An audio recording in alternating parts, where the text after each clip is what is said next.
भयंकर आपदा के 100 साल की विकास का नया विश्वास लेकर आया है। ये बजट अर्थव्यवस्था को मजबूती देने के साथ ही सामान्य मानवी के लिए अनेक नए अवसर बनाएगा। ये बजट मोर इंफ्रास्ट्रक्चर, मोर इन्वेस्टमेंट, मोर ग्रोथ और मोर जॉब की नई संभावनाओं से भरा हुआ है। और एक नया क्षेत्र और खुला है और वो है ग्रीन जॉब्स का। ये बजट तत्कालीन आवश्यकताओं का भी समाधान करता है और देश के युवाओं के उज्जवल भविष्य को भी सुनिश्चित करता है।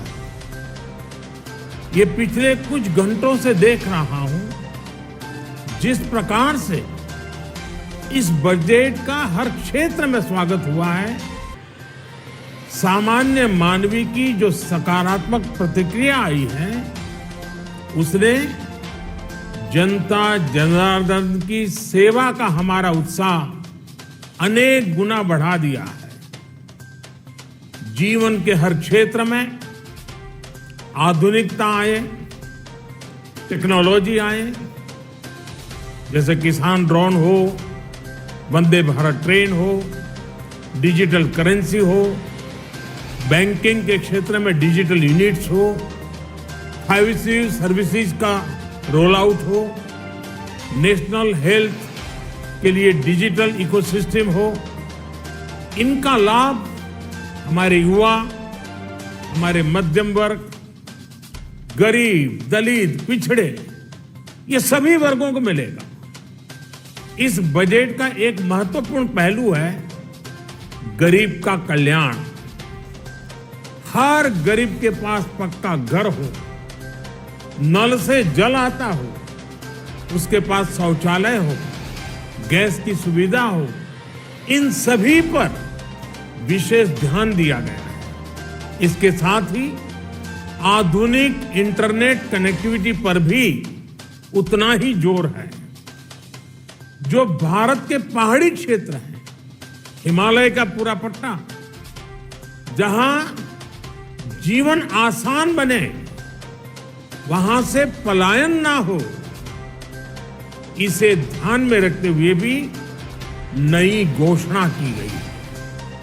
हिमाचल, उत्तराखंड, जम्मू कश्मीर, नॉर्थ ईस्ट ऐसे क्षेत्रों के लिए पहली बार देश में पर्वतमाला योजना शुरू की जा रही है। ये योजना पहाड़ों पर ट्रांसपोर्टेशन और कनेक्टिविटी की आधुनिक व्यवस्था का निर्माण करेगी और इससे हमारे देश के जो सीमावर्ती गांव है, बॉर्डर के गांव है, जिसका वाइब्रेंट होना जरूरी है, जो देश की सिक्योरिटी के लिए भी आवश्यकता है, उसको भी बहुत बड़ी ताकत मिलेगी।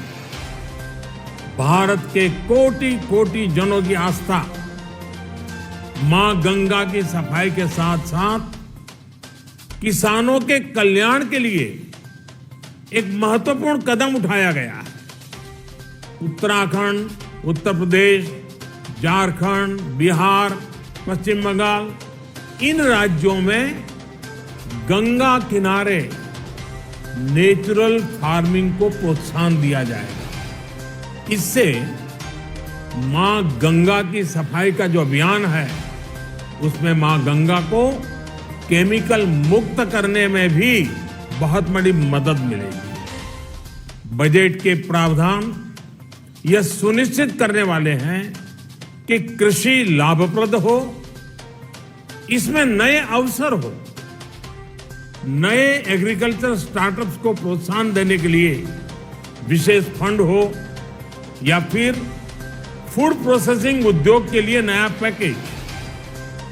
इससे किसानों की आय बढ़ाने में बहुत मदद मिलेगी। एमएसपी खरीद के माध्यम से किसानों के खाते में 2.25 लाख करोड़ रुपए से भी ज्यादा सीधे ट्रांसफर किए जा रहे हैं।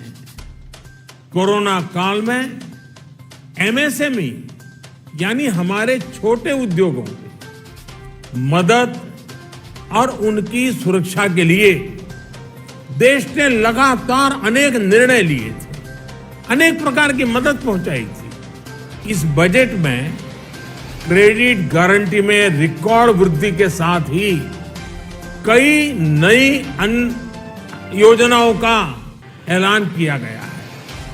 डिफेंस के कैपिटल बजट का 68% डोमेस्टिक इंडस्ट्री को रिजर्व करने का भी बड़ा लाभ भारत के एमएसएमई सेक्टर को मिलेगा। ये आत्मनिर्भरता की तरफ बहुत बड़ा मजबूत कदम है। 7.5 लाख करोड़ रुपए के पब्लिक इन्वेस्टमेंट से अर्थव्यवस्था को नई गति के साथ ही छोटे और अन्य उद्योगों के लिए नए अवसर भी बनेंगे। मैं वित्त मंत्री निर्मला जी और उनकी पूरी टीम को इस पीपल फ्रेंडली और प्रोग्रेसिव बजट के लिए बहुत बहुत बधाई देता हूं।